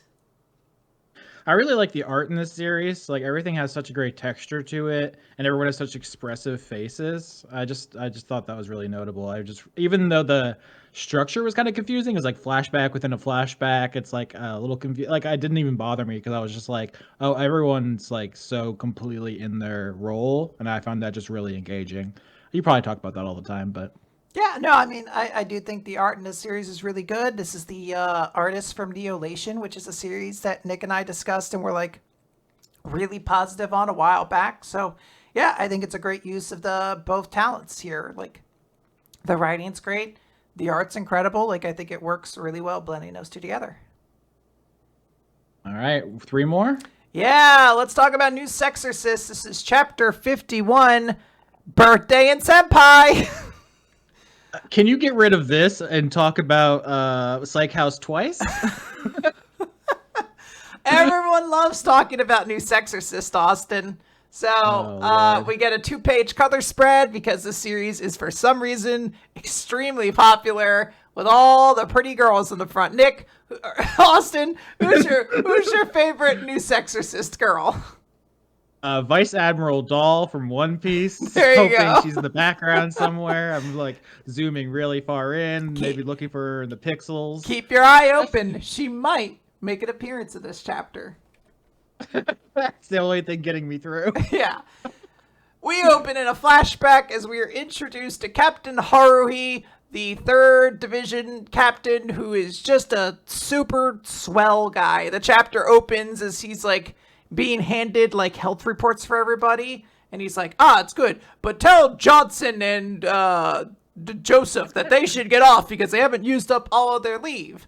And then immediately, I guess it's not the 3rd unit, it's somewhere else. I don't know. Who gives a shit? You don't have an org chart? You don't have the fucking organizational chart in front of you while you read this series? I have the Gote 13 from Bleach Up, and I just assume it's the same thing. He's just very cool because someone's like, hey, we need recruits, basically. Should we send the fucking 2 dudes you just mentioned? And he's like, no, I'll go handle their work for them, basically. Make sure they get off. And I'll just be super cool about this. I'm only sending the vice captain for support, all this sort of stuff. Like, he's like, I'm going to negotiate it, and don't worry, I'll handle everything I need to. He passes by Suo in the hallway, and she gives him a compliment. He kind of moves past her very quickly. Is like, yeah, yes, you've been doing very well as well. He pushes himself very, very hard, essentially. We cut over. He's now visiting Suo's house. He's like, hey, isn't it cool we saw each other at work today? She's like, we work for the same squad. Of course we would. Why would you do that? And they had a great dinner. Wait, not Suo? Is that not Suo? Oh no. I don't know. I don't know her. I don't know her name if it's not Suo. Wheel Girl. It's Wheel Girl's house. And Haruhi's even super cool here as well. The first girl is too old to be Suo. Oh no, audience, don't make this harder. No. Just tell Kim she's right. Well, no, I'm trying to piece this out. Is this not her? I just assumed the artist wasn't good enough to draw a version of her that didn't that felt like somewhere in the middle ground between teenager and child. But yeah, I don't know. Maybe this doesn't make sense. I don't know. Anyway, he's at Suo's house, and he's so nice. He's even trying to do the dishes for the meal that he's just been given. And they're like, wow, this dude is super cool. But Suo's like, hey, look, when it's just the two of them alone, she's like, hey, isn't, like, something kind of going on? Like, you seem like you're brooding or something. He's like, oh, really good catch. You know, you're just like you. My childhood friend is superhuman. But in this moment, Suo's like, yeah, I've heard that there are rumors of skilled exorcists being killed, and that's probably on Haruhi's mind, and he was afraid it was happening to his companion. In fact, I bet he already knows who's doing it, so he's very smart. Flip the page, he's dead. He's been killed the day after her birthday, which is kind of like this thing you have to figure out afterwards, because there's a separate flashback to him being there on her birthday. That was not the day she was just there for. I was like, I don't know why you would tell it this confusing, but whatever. He's dead. It's not my birthday. Yeah. It's just a little birthday guy. It was his birthday, her birthday. He's dead, and he has a mark on his face. And the last time she saw him was on her birthday, and she was like, oh, aren't you staying? And he's like, oh, I can't. I have something to do. And she's like, no, he would always make sure he was free for my birthday. So something serious must be happening. And I didn't say anything. I wasn't strong enough to stop Haru. And now he's dead. So one of the guys in the room, I don't know if he's supposed to be important, because she's like, a man with a scary face tried to send me home, so I left. And I'm like, all right, cool. I guess there wasn't another notable character to like explain, or maybe this scary face guy is someone, I don't know. Anyway, the mark on her dead fiance's face was a bomb, and it exploded and killed everyone who stayed behind. So, so you ever play Metal Gear Solid 5? This is a classic.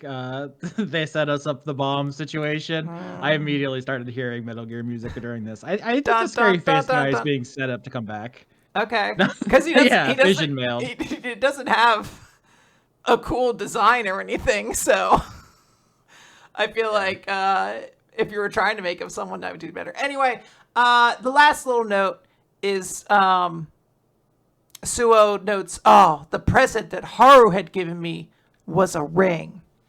Cut over, Suo and Gakuro are running really fast through the school. They're getting to the transformation thing. Gakuro, because he's just eternally fucking cucked, is just like, oh, I wonder if Senpai's feeling bad right now. I shouldn't have asked her questions about her stuff. Oh, why did I give her a gift? I'm such an idiot. And Suo's just like, hey, actually, it's fine you gave me a gift, and there's something I wanted to say, and I really regret it before, so I'm saying it now. I know that you're stubborn, but I'm not giving up either.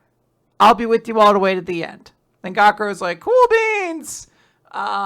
They make it to the teleportation gate. They make it through. Boom. They're at the like ritual ceiling chamber place, and they run into this guy with the funky kind of hat. I don't know what you'd call it, like a Michael Jackson hat. And he's like, oh, you matched the description they gave. You must be Nue's companions.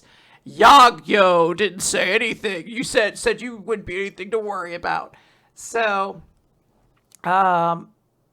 Suo is just like, all right, let's try our best today. And she summons a Shikigami.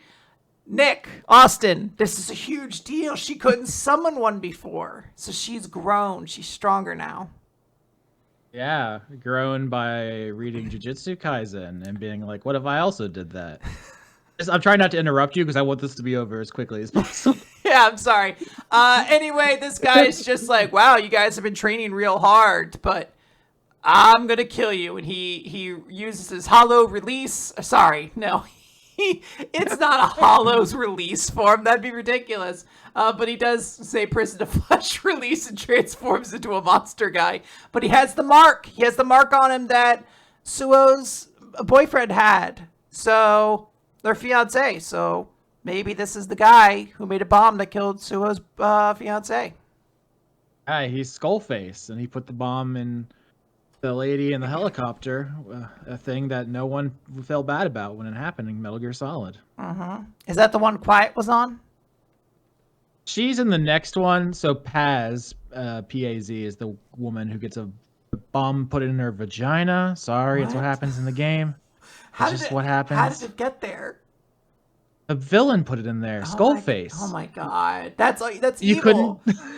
You can tell from his name that he's a serious villain, and it's a serious series about war and politics. His I name's Skullface, Quinn. it's very weird because I've yet to play a Metal Gear Solid game, so I only really know of it from references. And I know people say that it is a very serious game with a lot of like interesting political issues to delve into, but the only things I know about it is like, so the reason she wears a bikini is because she needs to breathe through her skin. So as much skin has to be visible so she can breathe.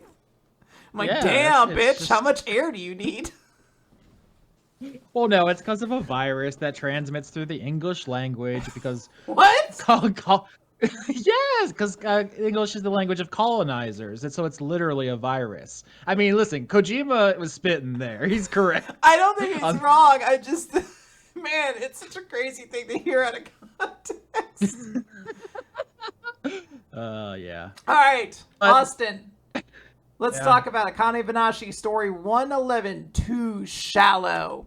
So Maikeru is doing his performance here at the Shinichi promotion test. He's giving off the start of his story, and I don't like basically it's a story about how like yes, in this nightlife you would be able to spend time with this geisha, and they reserve the time with sticks of incense basically. So when someone bought time in the parlor room, the establishment would light a stick of incense, and that incense determined like once it ran out is when you had to leave basically. So you'd have to buy another stick if you wanted to keep spending time, and the incense can be really pricey. And one maid was like an idiot who was like, hey, what if I just take the incense and I could sell that basically, and I'd be very rich. And they just note that the audience isn't super invested at this point. Like they're all kind of on edge because of the last situation that just happened, where there was like this super awkward moment in the MC where they handled the mic to like fucking grumpy grandpa who hates people. So everything is looking really, really bad. No one's in the mood to even chuckle, is the term. But Maikeru gets into the story and he starts going on. He starts doing a Naguwata song. I don't know. I might have said that wrong. Yeah, I was gonna say I'm gonna have to leave some of this to you. Yeah. I did see the incense thing in the show Shogun. Are you aware of this, Quinn? It's kind I of a big deal as a I know of miniseries. Shogun. I haven't watched it yet. Yeah, I just watched it. It's really good. But yeah, they show how they use that to tell time. Where someone's like, "Hey, can I talk to you for a stick?" Like a stick of incense. It's like Oh. how much long I need the meeting to be. So I was pointing like Leonardo DiCaprio at my phone when that happened. Wow. Finally, watching Shogun paid off for you. It was 10 whole hard episodes, but it was worth it in the end. Uh-huh. So they're like, this is, a good move to warm up a frozen audience. But the crowd's focus right now is on Angry Grandpa. And the little claps that everyone is giving is it's not doing anything basically. They're not going to get energized from this. There's no clapping basically going along to a story or anything. The TMZ style reporter's just like, this isn't going anywhere. This is a pitiful end to his attempt. And then Maikeru immediately just like bounces into the rest of the story, just immediately goes back into it, and everyone's like, holy shit, that's really good fortitude. I don't know, Austin, if you've ever been on stage and bombed before. It is an incredibly difficult thing to just continue on without it being extremely obvious that you are rattled by it. No, I was absolutely having a nightmare thinking about this. I've never been, doing stand-up comedy or anything. I know you have, but if the crowd was giving me a cold reaction, I'd be like, "You think you're better than me?"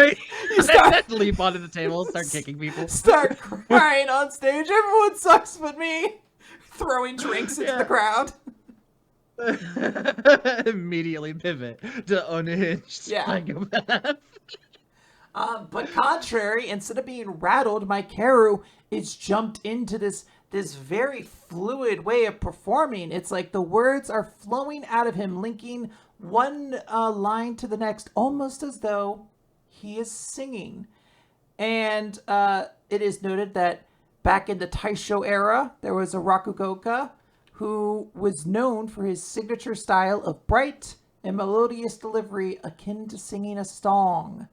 A style of performance that has evolved to be as pleasing to the ear as possible, Utaichoshi singing style. And it's the Bo Burnham of his era. What? I said he was the Bo Burnham of his era. God, yeah. This breaking out into song. Yeah. Yeah. Austin, who do you think is the Bo Burnham of our era, besides Bo Burnham? I'm going to say he's still alive. What, do you know something I know? The correct answer, of course, was the true musical stand-up comedian Dimitri Barton.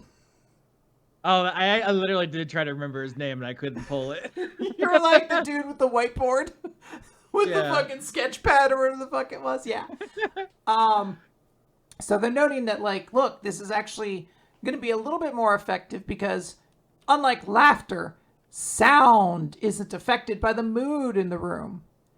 But Gensho... According to who? What do you mean? I was so confused about this because I also had just read the Marriagetoxin chapter where he fights the person from the sound family. And it's like, oh, sound can animate the earth and soil itself. That sound can make you hallucinate. And it's like, what's going on with sound in Japan? Are they just having a completely different ear experience than we are? I don't know what they think sound does. It has whack properties over there. Yeah. Maybe it's the elevation. Gensho is the one who's immediately like, you're too shallow, my Karu. You never thought about anything other than being a hit with the audience right before you. And this is a test for promotion to Shinichi. So what this audience wants is hardcore Rakugo. They're not interested in more artists like me. And we see him at like a debutante ball or some kind of fancy ball, basically. And everyone's like, haha, laughing at him when he's being like a silly kind of goofy guy. But they save all of their rapturous applause for them. And you see, so everyone's attention is turned away from him the moment that Shiguma and Isho had shown up at that night. And we see Sensho has a lot of deep-seated frustrations buried within him. So my Karu says, that's fine, it's fine. I understand how you feel. Or I guess this is still Gensho saying this to himself. I understand how you feel, how your pride works, and just what you really get under your skin. You feel the sting of all those bitter insults I tasted over the years, the pain, the humiliation, the agony. So, are you having fun yet, my Karu Arakawa? This is so intense. These people need a different hobby. It's too much for them. They can't handle it. They should go golfing, as we've established. Yeah, a series that has been thankfully handled very not over serious and grounded. We should get Arakawa to take up skeleton. That would solve this whole thing. Oh, we should take him with us. Yeah, you know what? I bet he'd have a good time. You can be real silly doing skeleton. All right. But this is one of my favorite kinds of Akane-banashi chapters where they just introduce a style of Rakugo that I hadn't thought of before. They're like, yes, singing your story. And it's like, listen, I'm just going to have to take your word for it. Because I don't actually have any idea how that would work. So it's fun. All right. Austin, are you ready to wrap this podcast up? We're going to talk about One Piece. Chapter... I'm ready to wrap it up in my big stretchy arms. Wow. I thought you were going to go somewhere grosser. Chapter 1115, Pieces of a Continent. We are continuing the cover page. What? You thought I was going to say I'm going to wrap it up before I tap it? Is that what you thought? Something. You're a gross person, so... I'm a proper gentleman, a scholar, an academic, and 2016 Sweet Boy of the Year. I remember that was a hotly contested Sweet Boy contest. You managed to just edge it out. Yeah, I mean, the controversies aside, I think I earned it that year. Yeah, I mean, your opponent was Army Hammer, so time has looked on you a lot more favorably, so that's good. What the art in this is so ridiculous. I know it was a 2-week between chapters, but the level of detail in this one piece is fucking mind-boggling. Yeah. inhuman. What is happening here? It is crazy, and I believe Oda has always said, like, if something looks like it would be moving in any way, then I'm drawing it. Like, he doesn't want to, like, let people take over to, like, draw things in the background. He's like, nah, I wanna make sure that, like, I'm drawing, like, the important stuff that, like, you'll see. I do want to note the cover page story is continuing. Yamamoto is about to start his journey, and Hiyori and Otoko are packing him a little lunch. So it's very cute. All right, tell me about the backstory of the One Piece world and how it is completely apolitical. No parallels to today. None whatsoever. This is going to be a tough chapter in the same way last one was, because there is a through line of Vegapunk giving his speech, but also 1,000 different people reacting to it. So I will try my best to like keep it up. So last chapter, Vegapunk's speech had revealed that Joy Boy was this big famous pirate. And we, the audience, know Joy Boy's been important, but this is the first time like that history's really been kind of given to us. So he's trying to explain that like why he was a pirate and all of this stuff. And basically he's like, look, I've only read from a handful of poneglyphs, but from what I found, there was, records of this very, very vast war. I guess I have to state that we do get one of the scenes is a shot of Damalo Black and his group, famous for being the fake Straw Hats that the real Straw Hats run into on their return. He has now changed his gimmick and is now impersonating Captain Kidd's crew. So there you go. He's still rocking it, basically. But Vegapunk continues that there was this, big war, and Joy Boy's enemy was the world government of today, or rather, a precursor to what becomes the world government. It was a provisional army put together by 20 kingdoms known as the Alliance. And some would say that they had to fight back because Joy Boy's faction was so big. And Vegapunk even admits, he's like, I don't know what caused this war, so I can't say who was right or wrong necessarily, but these were like two diametrically opposed factions. And as I mentioned earlier, for its time 900 years ago, the country of Joy Boy's birth was a startlingly advanced civilization. And the weapons that were used over the course of this 100-year conflict appear to be impossible to recreate using our today's modern science. And that is where the problem is. So, cut to a bunch of other stuff. During that, Joe is shown once. We also see several members of the Five Elders are just like, they're fucking like walking angry. Like they're real mad, just activating Conqueror's Haki, just fucking knocking anything that has a life energy out, basically. They're devoted to killing this transmission. We cut over to Stussy. Edison is contacting her and is like, hey, lower the barrier and run for safety. And Sessy's like, oh, I can't do that. I have to wait here until the Straw Hats are ready to go so I can deactivate the barrier and then reactivate it. And Edison's like, I don't think there's much of a point to that anymore. I don't think the barrier really does anything to stop these guys, so just make it easier for the Straw Hats and keep the barrier off, basically, at this point. Stussy is saying, well, that's a relief. Stella would be so upset with me if I didn't help them get away. And Edison's like, no, he wouldn't. Get out of there. But Stussy's just like, but I don't know what to do. Without the Stella around anymore, who do I live for? And we cut over to Kaku, who also seems to be thinking very deeply about that sentiment. I need you to read every One Piece chapter to me because there's so much shit. There's so many characters. Yes. I'm getting lost in the art. I just need I need an interpreter. Oh my gosh, could I read it to you like it's a bedtime story, like you're all tucked into bed and I sit down, I'm just like, so this is Stussy and that's Kaku. Stussy's a little sad, but who cares? She's probably gonna die anyway. But I explain all the little characters and all the little stories. That's what people say about One Piece is it's been running so long that it's like intergenerational, right? Yeah. Like people who grew up with One Piece are now like parents, and so like they'll pass it down to their kids. I need for this one purpose only. I need you to just tuck me in at night and tell me what the fuck is happening in One Piece. I got you, buddy. So we cut over to Sanji's group. Everybody's like, hey, don't fucking don't let Venus get you, because this dude's crazy strong. He has some kind of thing. I don't exactly understand what it is, but he has like a fucking robot thing or something, because he's like, bio response detected, and he goes and like strikes at somebody. Then he tries to attack Bonnie, who is saved by Frankie, and then she shrinks down, so she avoids the slash. But they know Neptune can cut through anything. Like he slices straight through like the mast of a ship, and like he seems very, very powerful. Bonnie notes that she can't hold her future form for very long.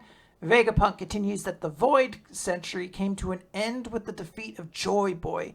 Interestingly, in the background, we see Zhou and the robot that is running amok on the island right now. So two figures that have some connection with Joy Boy, it seems. And Venus Juro is just like, fucking Jesus! I can't stop talking Vegapunk! So he jumps into the air. And again, this little like thing comes in. It's like obnoxious bio response. And my dude slices through the labosphere. Just straight up cuts like essentially an island in half. It is crazy. While this is happening, Vegapunk... Actually, before I say that, I will say that by doing so, he releases... I don't think he was intentionally freeing these people, to be very clear. I think he's just trying to... He's like, how do I help kill this thing? But it frees the Cypher Pole agents and also the Seraphim, who are all trapped in bubbles. Vegapunk continues... Plot twist, he's a prison abolitionist. You didn't see that coming, did you? Whoa! I really didn't, because they seem to be everything that's wrong with the most modern society. So if he was a prison abolitionist, I was like, wow, they have one cool thing that they believe in, and everything else is bad. Well, people surprise you. They contain multitudes. Aw, onions. Just like Shrek. Oh my god. So Vegapunk says, but not before leaving a vast... permanent scars of war across the face of the world. An interesting thing to note, prior to this arc, or maybe it was during this arc, I can't really remember. This arc has had like a lot of weird, like, hold on, we're going to touch over here for a little bit. But when the weapon was used against the Kingdom of Ustaria, it left a giant hole. So they're talking about weapons that leave like permanent effects on the planet, and that feels like one of them. Vegapunk says that this world is made up of a series of islands, and sailing between them is very difficult. Most people don't get to experience anything besides their own culture. People listening are like, yeah, of course, like everyone knows the sea is dangerous. But this shared understanding of the world does not apply to the world that existed 1,000 years ago, because a cataclysm occurred during the Void Century, causing the world to sink once before, and we are living on the pieces of a continent that existed a long time ago. The world of a millennium ago now slumbers at the bottom of the sea. There's a lot going on here. He even continues, in fact, one could assume that in the past there were a number of continents that we know nothing about. We have heard of like ruins that seem like lost cultures under the ocean. There was one in like Jinbei's side story that we got. So there's a whole lot of things going on there. As Eerie Gray notes, yes, Wind Waker did something very similar to this. Wild, I believe, yeah, One Piece did start before Wind Waker, so I don't know. I also do enjoy, of the many things we cut to, not Orange, Kokoyashi Village, and Noshiko, Nami's sister, is like, I'm gonna head out and go water the trees. You guys let me know how this like earth-shaking revelation goes. She ain't got any time for it. She already figured it out. She knew for a while that this is a post-apocalyptic story and that, you know, Atlantis had happened. She's telling me that she thinks the One Piece is the Empire State Building. It's down there. Wow, that makes sense. So Vegapunk says that the world was still the same as it was in the past, and the act of erasing 100 years of history would be impossible, really. But it makes much more sense when you understand that the rise in sea level that occurred over that century was 200 meters. So that is a catastrophically large amount of water, basically. Marines are rattled by this, but someone does know, like, hey, Cypherpole agents of the Seraphim just landed. We got to go rescue them, basically. We cut around again to just like a bunch of different people. I don't have time to go into every one of them. Most of them are just like, hey, this is a globally affecting thing. Everyone in this series, basically, that you've seen is listening and reacting to this. Vegapunk continues that, as for why the sea level rose so much during that century, it would be natural to assume that it must have been some sort of natural disaster, but I can state for a fact that this was a man-made disaster. If this Fake were news. Yeah. The world government's been very unfair to me. I'm hearing very much more and more. The sea level's only going to rise 1 or 2 meters. Yeah, Emu is definitely going to be Donald Trump when that character starts to say more things. He's like, look, if this were like a natural cataclysm, then it would have happened over a short period of time. Like, it would have been a slowly inflicted thing. But by every measurement, climatology, geology, all this sort of stuff, it couldn't have happened within a single century. So something else must have caused this. And when I detected the rise in worldwide sea levels the other day, I had my answer. I knew the cause. It confirmed its existence. The ancient weapons that sank the world into the sea 800 years ago still exist today, and they await that moment that they stir once again. In other words, the vast war that arose during the Void Century, and we end this on Emu, never came to an end.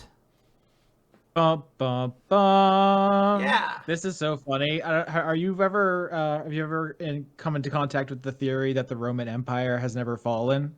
Because there's like the classic argument is like what made it fall, and then people are like, when did it fall is like the next question, and like some people argue that like we're still actually living in the tail from a geological perspective. Like if you zoom out to all of human history, we're still technically in the aftermath of it falling.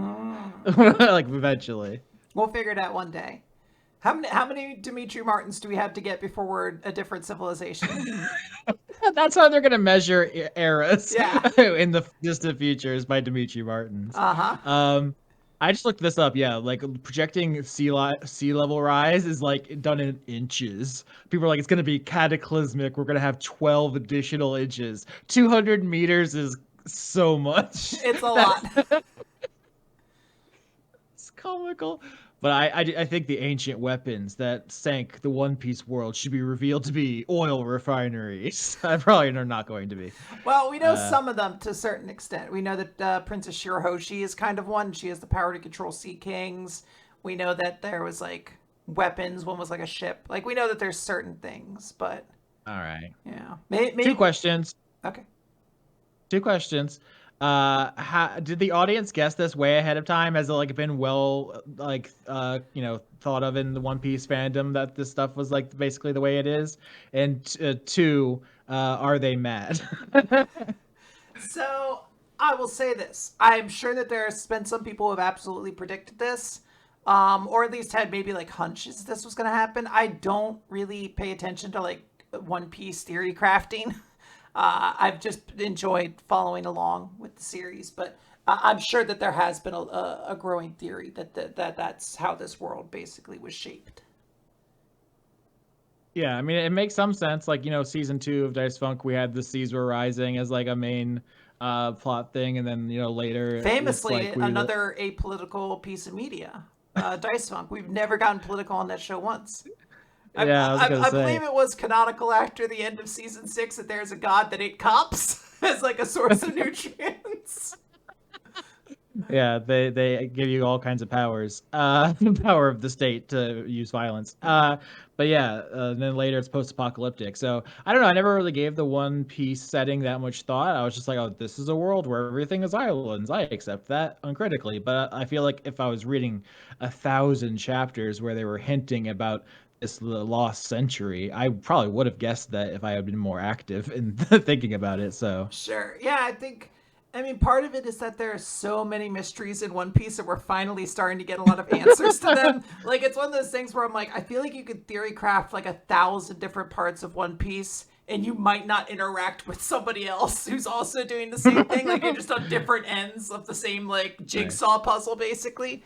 And I think that's good. I mean, it means that there's a lot of rich, world building going on. It does also mean that we've had 3 straight chapters of Vegapunk telling us about the world. Like 3 straight chapters have just ended with Vegapunk says a shocking thing, and that's the chapter cliffhanger, basically.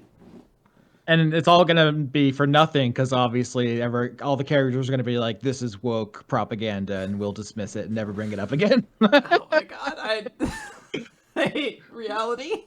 I wish I had Who's funding Vegapunk? Who follow the money? Yeah, he wasn't talking like this before the Straw Hats arrived. Interesting. Makes you think. Yeah. Good chapter, good stuff. But it is time to talk about our favorites. Austin, what was your favorite series and MVP this week?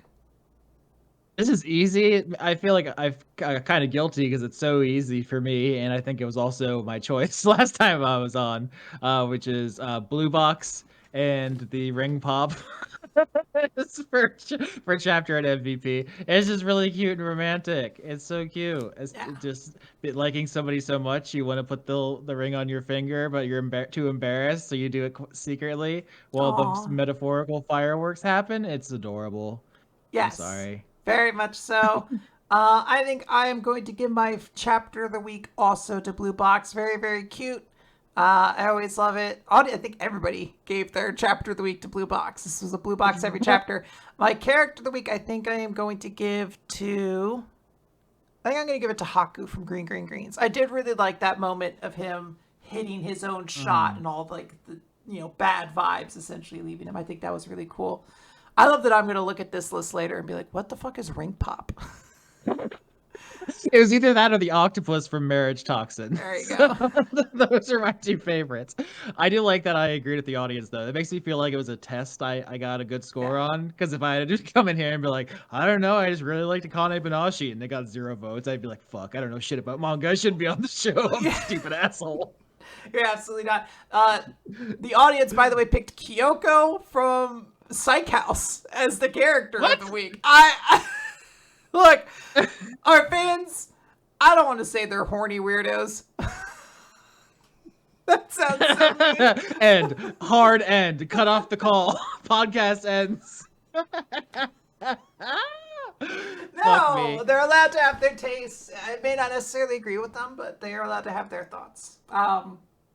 Perhaps if your brother died of alcoholism, you wouldn't have voted for MVP for her, but that's the differences between us. I was gonna say, I think a lot of people grew up with Evangelion, and they like alcoholic older lady is like a thing for them. For you and me, it's nothing but trauma, though. So it doesn't really hit for us. Yeah.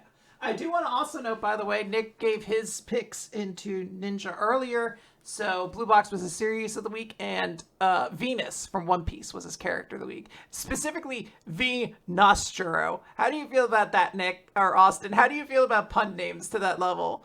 Like, if I was this season, I was like, I don't want to be Shadow the Hedgehog, but I want to be like Shad O Duh or something like that. It's my character's name. I'd make you roll for it. Whoa. That's what I always say on that show.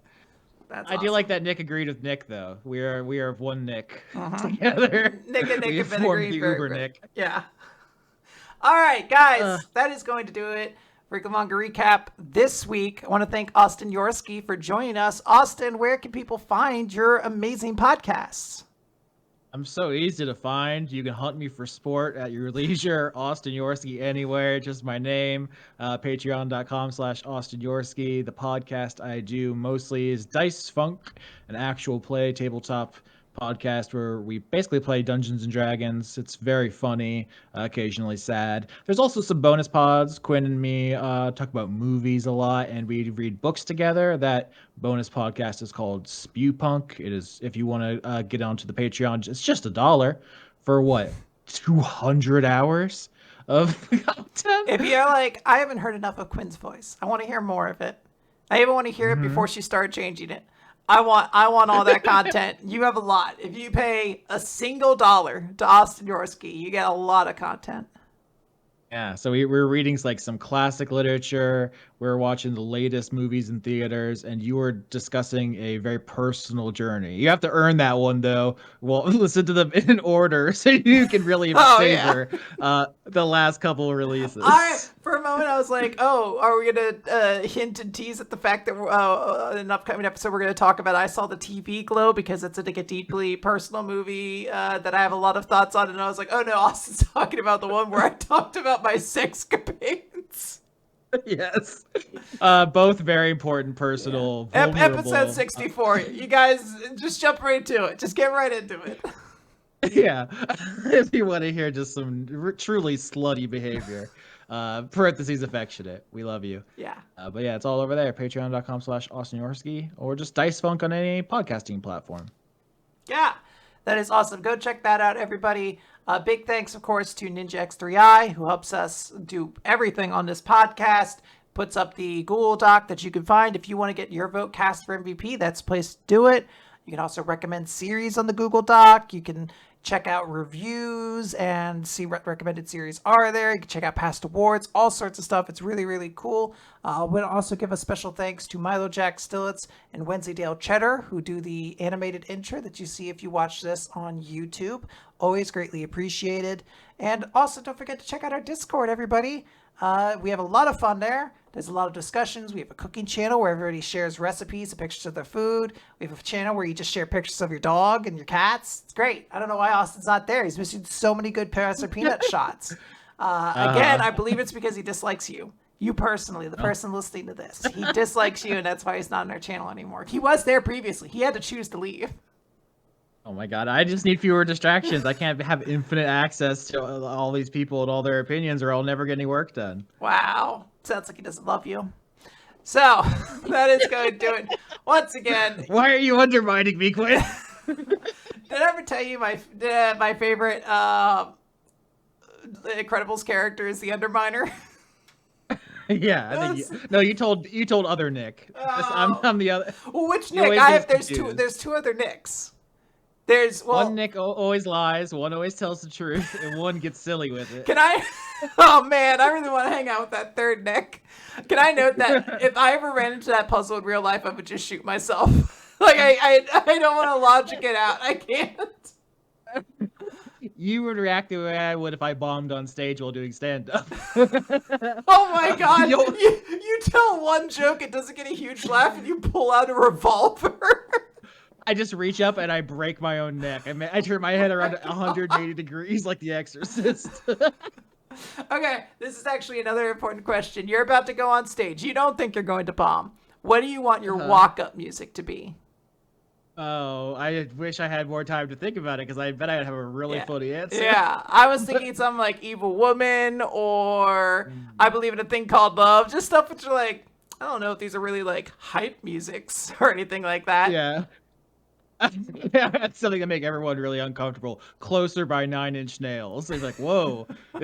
What kind of energy is this guy bringing up? Is this guy going to eat us? I'm just like, what's the deal with airline food? Oh, you're a hack. You didn't have any prepared material. You're like, it's like the day before, like, Austin, don't you want to like work on your set? You're like, nah, I'm just going to kind of wing it. It'll come to me. So, Trent Reznor will give me it. Anybody here play Dungeons and Dragons? Crack. That's my sign off. I break my neck at the end of every performance. That's your here's your sign.